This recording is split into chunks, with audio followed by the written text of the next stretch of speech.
একটি ফল যেটি স্বাদে অত্যন্ত সুমিষ্ট এবং অত্যন্ত স্বাস্থ্যকর বা পুষ্টিকর একটি ফল।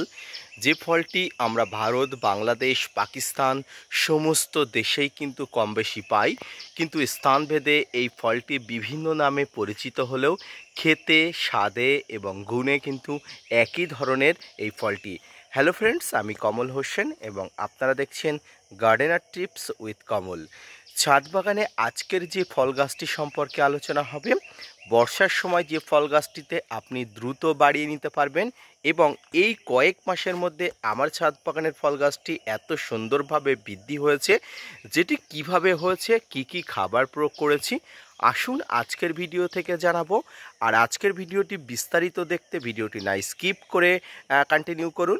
নতুন থেকে পুরনো, অভিজ্ঞ থেকে অনভিজ্ঞ প্রত্যেকটি ছাদ বাগানের জন্য এখানে অনেক গুরুত্বপূর্ণ ইনফরমেশান আছে, তাই ভিডিওটি কন্টিনিউ করুন।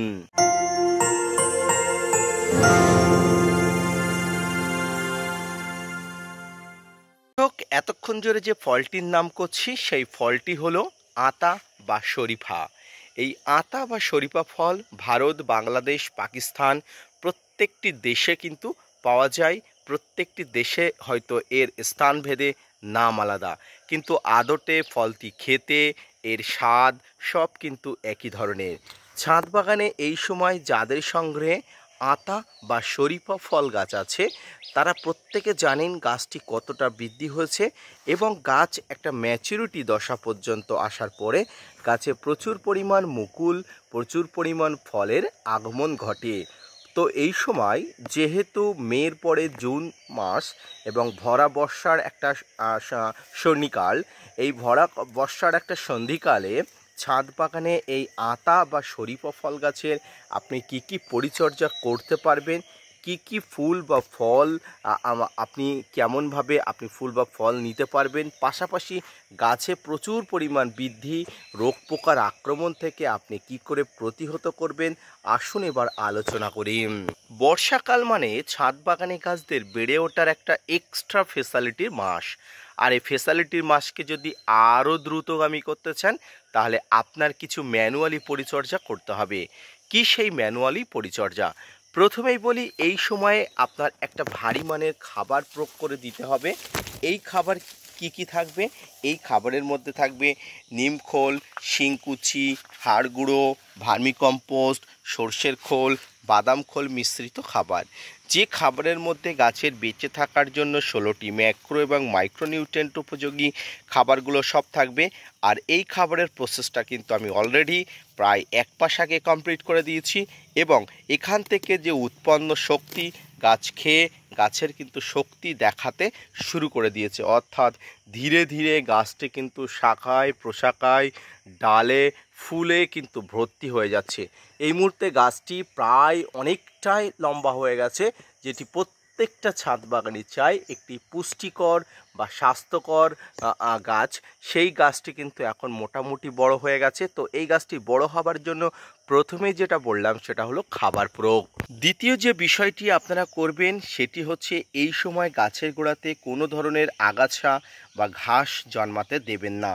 কারণ বর্ষার সময় আপনি ছাদ বাগানে গাছের গোড়াতে খাবার দিয়েছেন, আর এই খাবার থেকে উৎপন্ন শক্তি আপনি যে কোনো গাছের গোড়াতে যদি কোনো ধরনের এই যে ঘাস জাতীয় বা দুর্বা জাতীয় পদার্থকে দেখতে পান, এরাই কিন্তু খেয়ে গাছের শক্তি বা গাছের ভাগকে কমিয়ে দেয়। তাই কোনোভাবেই কিন্তু গাছের গোড়াতে কোনো প্রকার লতানো জাতীয় গাছ বা লতানো জাতীয় ঘাস রাখা যাবে না। পরিষ্কার পরিচ্ছন্ন এই সময় রাখবেন। এতে কি হবে, পুরো শক্তিটা কিন্তু গাছ পাবে এবং গাছ ধীরে ধীরে কিন্তু বড় হয়ে উঠবে। দ্বিতীয় যে বিষয়টি সেটি হচ্ছে, এই সময় যদি আপনার গাছটি ম্যাচুরিটি এসে থাকে এবং ম্যাচুরিটি আসা গাছগুলোতে কিন্তু এই সময় প্রচুর পরিমাণ ফুল আসবে। যেমন আমার গাছেও প্রচুর পরিমাণ আসে, কিন্তু বেশিরভাগ আতা গাছে ফুল আসার পরেও ফুলগুলো কিন্তু ঝরে পড়ে যায়। এর একটাই কারণ, আতা গাছে কিন্তু একটা উভলিঙ্গ ফুল, আতা ফুল যেহেতু এখানে স্ত্রী এবং পুরুষ ফুল একই সঙ্গে থাকে, তাই যদি আপনি সম্ভব হয় বা আপনার দ্বারা সম্ভব হয়, তাহলে এখানে যদি আপনি হ্যান্ড পলিনেশন করতে পারেন, তাহলে কিন্তু খুব ভালো ফলাফল পাওয়া যাবে। হ্যান্ড পলিনেশন কিভাবে করতে হয় সে সম্পর্কিত একটি বিস্তারিত ভিডিও আমার চ্যানেলে দেওয়া আছে। যারা দেখেননি তারা অবশ্যই এই ভিডিওর ডেসক্রিপশানে পেয়ে যাবেন, যাতে হ্যান্ড পলিনেশন কিভাবে করতে হয় বা হ্যান্ড পলিনেশন কী সে সম্পর্কিত বিস্তারিত আমি জানাবো। তবুও যারা আজকে নতুন ভিডিওটি দেখছেন তাদের উদ্দেশ্যে বলি, আতা ফুল একটি উভলিঙ্গ ফুল, যে ফুলে স্ত্রী দশা এবং পুরুষ দশা উভয় থাকে। ফুলটির প্রথম দিকে স্ত্রী দশা এবং ফুলটির ফুটে যাবার প্রায় একদিন পরে কিন্তু পুরুষ দশা দেখা যায়। তাই গাছের কিন্তু পলিনেশন করতে গেলে একই সঙ্গে স্ত্রী দশা এবং পুরুষ দশার ফুল দরকার, না হলে কিন্তু আপনি পলিনেশন করতে পারবেন না। আর এই পলিনেশন সিস্টেম কি তেমনটি আমি অবশ্যই বলেছি, ভিডিও ডেসক্রিপশানে বলে দেবো। আগের যে লিঙ্কটা দিয়েছি সেই লিঙ্কটা অবশ্যই দেখে নিলে উপকৃত হবেন। এবার আসি সামগ্রিকভাবে গাছের পরিচর্যা। আতা এমন একটি ফল যে ফলে মোটামুটি সারা বছর পাওয়া যায় এবং সারা বছর পাওয়ার জন্য গাছটাকে প্রিপেয়ার করে তুলতে হয়। এই প্রিপেয়ার করে তোলার মধ্যে খাবার প্রক্রিয়াকরণ বললাম, এই প্রিপেয়ার করার মধ্যে গাছের দেখভাল করার কথা বললাম, গাছের মাটিকে কিভাবে পরিষ্কার পরিচ্ছন্ন, গাছের গোড়াকে পরিষ্কার পরিচ্ছন্ন রাখবেন সেটা বললাম। এবার বলবো গাছের পাতা। দেখুন, আতা গাছে কোনো অংশে পোকা লাগে অর্থাৎ পতঙ্গর আক্রমণ ঘটে, আবার কোনো অংশে পরিষ্কার পরিচ্ছন্ন একদম সুস্থ থাকে।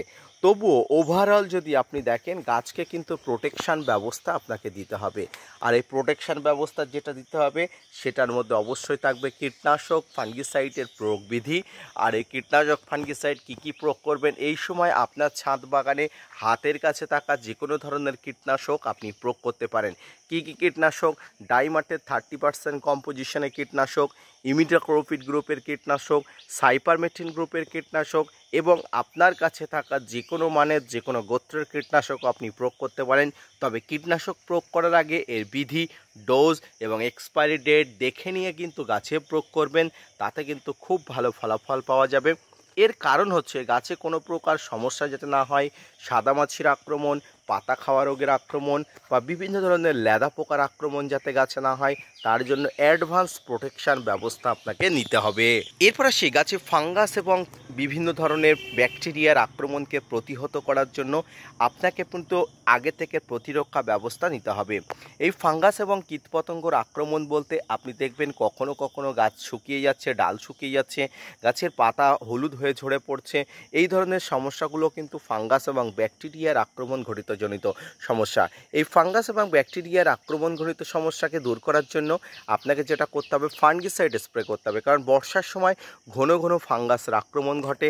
আর এই ফাঙ্গাসের মধ্যে থাকবে সাপ, ম্যানসার, ব্যাবিস্টিন, রেডোবিনগোল, ব্লাইটক্স, ব্লু কপার, এম্পটিপাইভ, অ্যামিস্টাটপ, এই ধরনের ফাঙ্গিসাইডগুলো আপনি নেবেন। এবং এর সঙ্গে ব্যাকটেরিয়া নাশক হিসেবে স্টেপটোসাইক্লিন অবশ্যই আপনি যদি মিশিয়ে নিয়ে স্প্রে করতে পারেন, বর্ষার সময় ছাদ বাগানের গাছ কিন্তু তরতর করে বাড়বে, কোনো প্রকার ফাঙ্গাস ব্যাকটেরিয়ার আক্রমণকে তোয়াক্কা না করে। দর্শক, এইভাবে কিন্তু বর্ষার সময় ছাদ বাগানকে পরিচর্যা করতে হয় এবং পরিচর্যার মাধ্যমে কিন্তু গাছ বড় করে তুলতে হয়। যে সমস্ত নতুন ছাদ বাগানিরা আজকে আমার ভিডিওটি দেখছেন তাদেরকে বলবো, প্রথমত আতার একটি উন্নত জাত অর্থাৎ গ্রাফটিং চারা, ভালো মানের থাই প্রজাতির চারা আপনারা রোপণ করবেন। তারপরে কিন্তু গাছটাকে পরিচর্যা করবেন। প্রতি 2 থেকে আড়াই মাস অন্তর গাছটাকে কিন্তু খাবার দিতে হয়। আর খাবার দিতেই কিন্তু গাছ ধীরে বড় হয়ে ওঠে। এই মুহূর্তে আমার যে গাছটি দেখতে পাচ্ছেন, গাছটির বয়স প্রায় 2 বছর এবং 2 বছর বয়সী একটি গাছ কত সুন্দর হয়েছে আপনারা অবশ্যই ভিডিওতে দেখতে পাচ্ছেন। তো এইভাবে ছাদ বাগানে প্রত্যেকটি প্রজাতির আতা গাছ বা শরীফা গাছ স্থানভেদে যা নামে পরিচিত পরিচর্যা করুন, দেখবেন বর্ষার মধ্যে আপনার ছাদ বাগানের আতা বা শরীফা ফল গাছ আমূল পরিবর্তন হয়ে যাবে এবং কিন্তু পরিচর্যার মাধ্যমে কিন্তু প্রচুর পরিমাণ ফুল আসারও কিন্তু পরিস্থিতি তৈরি হবে। আজকের ভিডিওটি এই পর্যন্ত। দেখা হচ্ছে পরবর্তীতে নতুন কোনো ভিডিও নিয়ে, নতুন কোনো তথ্য নিয়ে। যারা আতা গাছ এই সময় প্রুন করতে চান তারাও করতে পারেন, কোনো ধরনের অসুবিধা নেই। তবে প্রুন করার সিস্টেম আপনি কি অবলম্বন করবেন, হার্ড প্রুনিং করবেন না সফট প্রুনিং করবেন, সেটি কিন্তু ভেবেচিন্তে করবেন। ধন্যবাদ।